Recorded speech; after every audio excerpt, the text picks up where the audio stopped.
Alpine's not a team that I like to talk about a lot, but it is a team that I think needs to be talked about with their consistent, miserable failures. They're a team that constantly is in the news in a negative way. It very rarely seems to me that I see somebody say Alpine has a chance at winning the championship this year. And that's usually not even their expectation going into the season. Now, for Esteban Ocon and for Pierre Gasly, I think both those drivers are outstanding drivers, so it would be a shame to discredit the two drivers. They're in a team that has a lot of internal management that isn't good. And a lot of failures have recently come up, and I'm not even just talking about the 2023 season, I'm talking about in recent months with the team losing management, failing in other capital expenses, and overall not even reaching the budget cap when developing the car. I mean, I've noticed for these past two seasons since the ground effect era that Alpine has been very lenient on their upgrades. Sometimes they bring a lot, sometimes they bring like none, but it never seems like the car is changing that much. They aren't gaining that much performance throughout the whole entire season. Now, looking at this upgrade graph, you can see they've brought parts here and there, but now recently Omar has came out in a podcast and talked about how the team hasn't even reached the budget cap while working in development. It was his part to actually make the team step up and move up in developing the aerodynamic package for the car. This is pretty embarrassing. The team has a lot of actual revenue and overall cap to work with. They have a lot of investors. They make a lot of money. They're backed by Renault. For them to be sitting at a comfortable fifth or sixth for them is not good.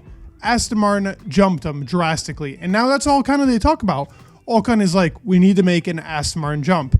Pierre talks about McLaren, how McLaren made a huge jump, and that is another big thing. Two teams have made a big jump on a team that realistically should not be sitting where they're at or comfortable with it. They have a disease of mid. They just like being in that mid pack for a very long period of time, and it kind of makes for a miserable environment over there. That is kind of where I even got the title, because Pat Fry was the technical director over there. He was working on the car. He's actually a very good technical director, but working in Alpine, he saw no bright future. Now, he moved from Alpine to, can you take a guess at the team? Williams. Now, Williams to me is a team that struggles with getting money. Now, it looks like James Vowles is helping out. Don't get me wrong. I support Williams and I love Williams. I would love for them to jump up, but if you go from a team like Alpine that has the money, has their own engine, everything is kind of going in that right direction for Alpine, to Williams, something is clearly going wrong at the team with a lot more budget cap to work with and even a brighter future if you look at it in that type of way. He says they don't have really that push or drive to get to that next spot. So he went to Williams. I think Williams can step it up. It's going to be tough for a team that is missing that type of revenue to get there. But James has talked to the investors over there. They're putting a lot more money into the team. It seems like the drive over there is very good with Alex kind of leading the way. So I expect a lot out of them. But I've always expected a lot out of Alpine, and that's kind of why I talk about them in the light that I do. I do think that they have been failing. I think they, as a team, recognize that, and that is why there is so much change over there constantly. It seems like Pierre and Esteban are kind of at the limit of how much can they take being with this team. Pierre has now just joined the team, so obviously he's going to be a little bit more lenient on what he says. He talked about his relationship with Ocon, talking about it's a business strictly relationship. They're not like the best of friends. They have a very big childhood past that's not been great, so it makes a lot of sense. I actually like the way that both the gentlemen over there take care of themselves. I think they're both very business into it. They want to win championships with the team and they want to step up with the car. So I respect both those drivers. Omar was somebody that I respected pretty well. I like them in Aston. I was kind of iffy about him, like when the team was moving towards a more bigger team. I think it was the right step for Lawrence to actually take him out of the team. I think that with a person that's kind of been stuck in that midfield for a long time, it's tough to advance with a person like that, even with the limited resources he was given in the time. But what he's talking about was a bit concerning for Alpine, talking about them not reaching the budget cap, not really focusing on that aerodynamic efficiency with the car and really building upon that aero package, with them now failing a crash test, which I mentioned in my other video before, and I'll bring it up again.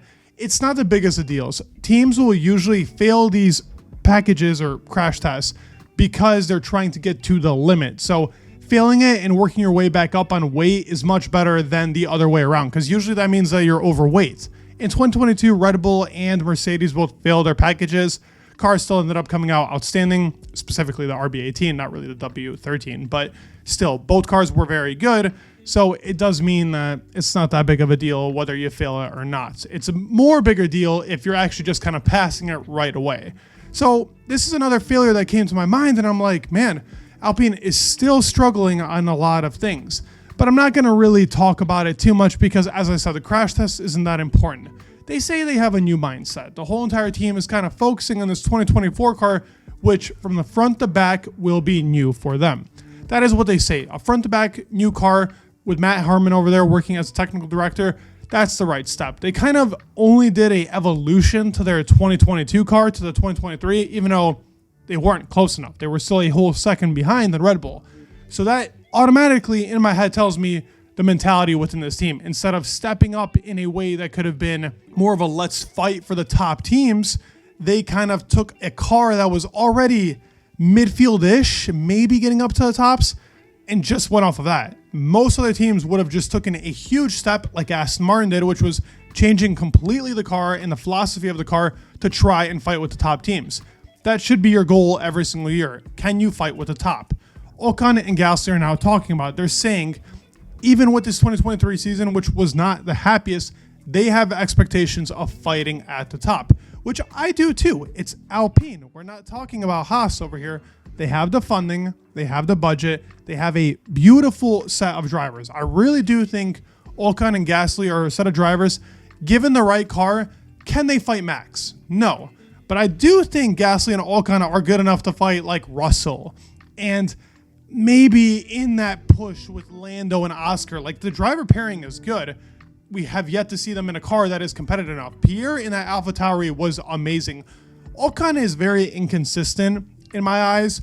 I think that he still has to work on his consistency. He's kind of got that like Lance factor to him, to where sometimes this guy looks like Prime Senna.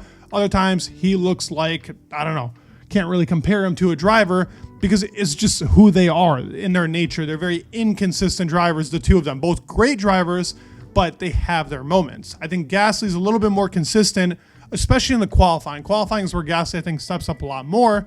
But overall, it's a great driver pairing working in a car that's super midfield. So when they get performances like we had with Gasly in Spa or Zandvoort, where he had a podium, and honestly, Gasly could have even gotten a podium in Monaco if they prioritized him over Ocon, but obviously Ocon was ahead, so they prioritized Ocon. Ocon ended up getting a podium, had an outstanding qualifying performance, but that is a very rare occasion from him. It wasn't that much more. He had a Las Vegas performance. I forgot about that. He was great there too. So the drivers are great, and they can put out these great performances in cars that sometimes really aren't that great. It's a very midfield car and doesn't have the best performance. But a team like this has to outline their significant developments going for 2024.